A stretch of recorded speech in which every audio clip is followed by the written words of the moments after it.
Buti na lang tanggapin ito dito ngayon, guys.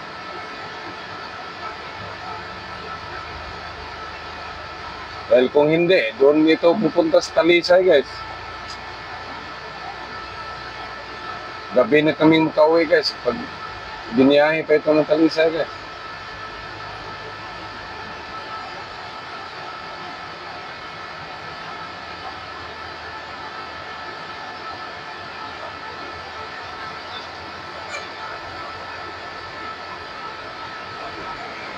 So, mahirap ngayon, guys. Hindi katulad ng dati, guys.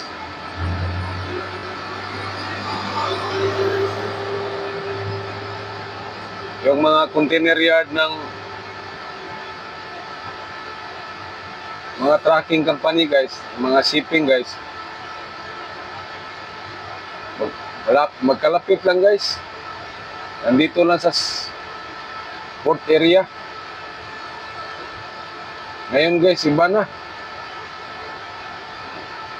Kasi meron ng kontenerya doon sa Konsolasyon.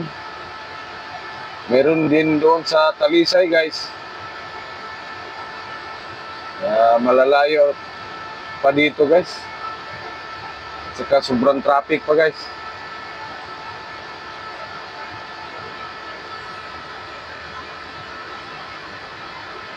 Kaya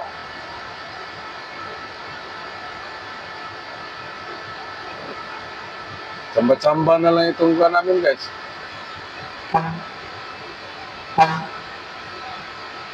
Oh!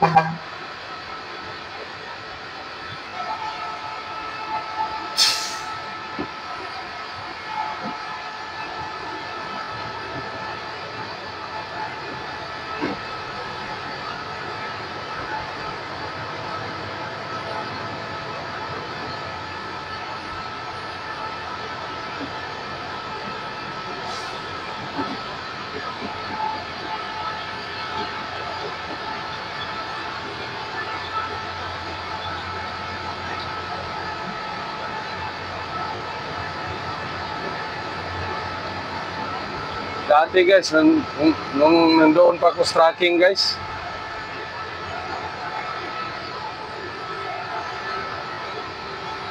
grabe, guys, araw-gabi kami nagbibiyahe, guys. Buti na lang nagkahanap ako ng ibang company, guys, na gaya nito, guys, na container lang namin ang kinukuha namin, guys.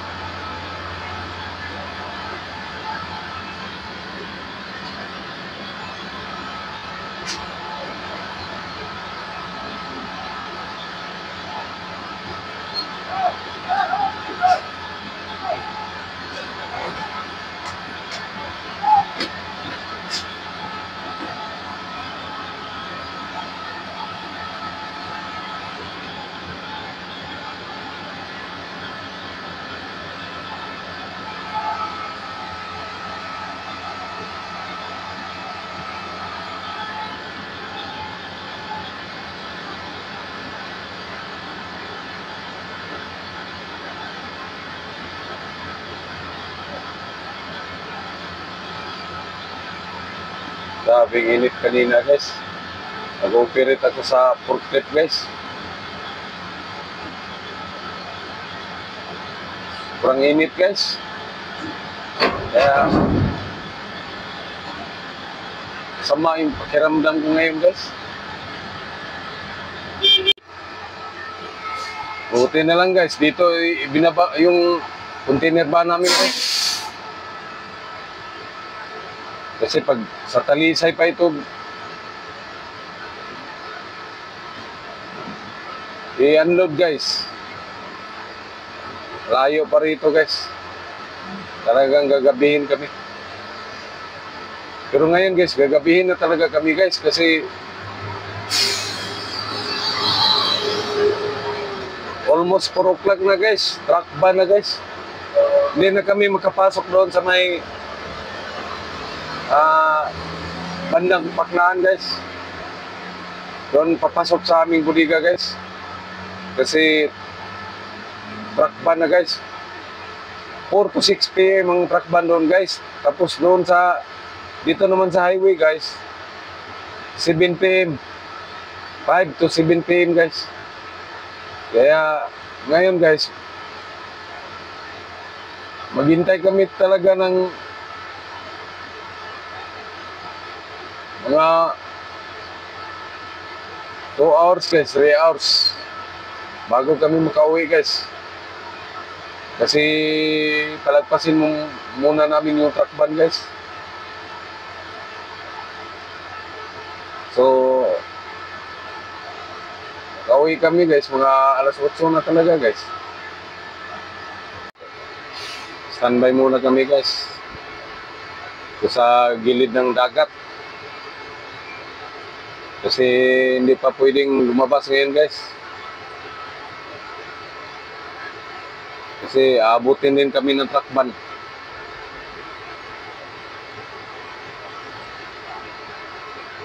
Dito lang muna kami guys.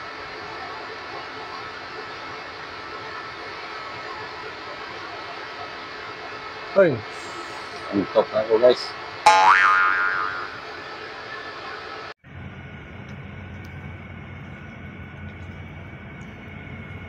Good evening guys. Gabi na guys. Tapos nandito pa kami sa loob ng pantalan guys. Kasi hinihintay namin na mawala ng truck ban guys. Kasi truck ban pa ngayon. Itong hirap dito guys.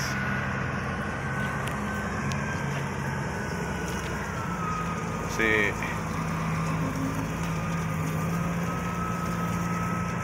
imbis makauwi na tayo guys,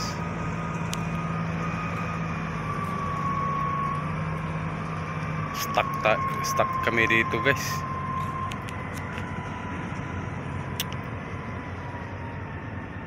Gabi na guys.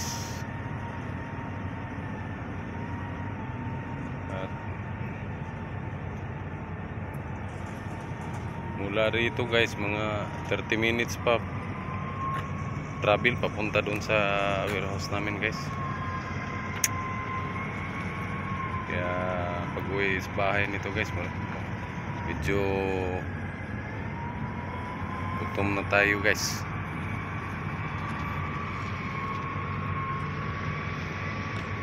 Sana walang traffic ngayon pag uwi ko guys, para hindi tayo masyadong magutom guys.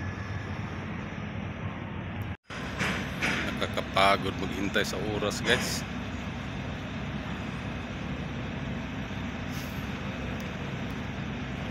Dito ako nakaupo sa may talian ng barko guys, oh. Yung bullard guys. Ayan guys, oh. Dito sa gilid ng pier talaga guys. Sa likod ko guys, yung Trans-Asia na barko guys. Ayan guys, oh.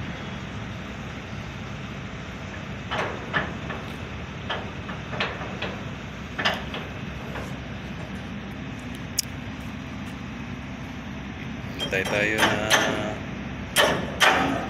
pwede nang lumabas guys.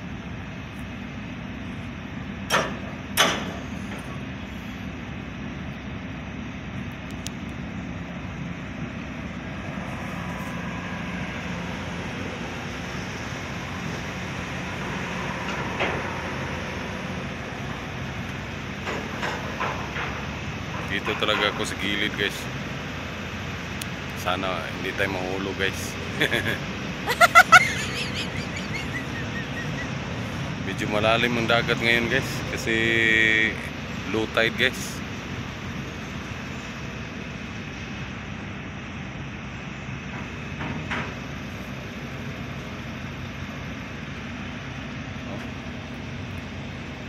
Ikot ko guys, oh, dagat niyan guys. Medyo malalim ang dagat ngayon guys, kasi low tide guys.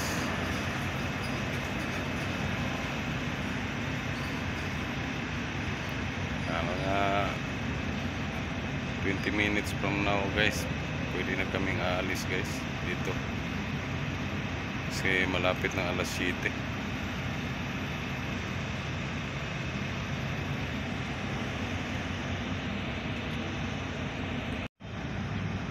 Yan palang maraming ilaw guys, sa kabilang isla yan guys. Yan ang Mactan Island guys. Yan guys, punta doon guys. Malapit lang yan dito guys.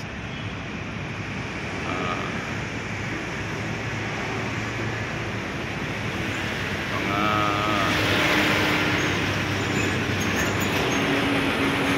5 minutes lang guys kung sasakay ka ng pump boat guys, tawid yan sa Mactan Island guys. Sobrang lapit lang yan guys dito.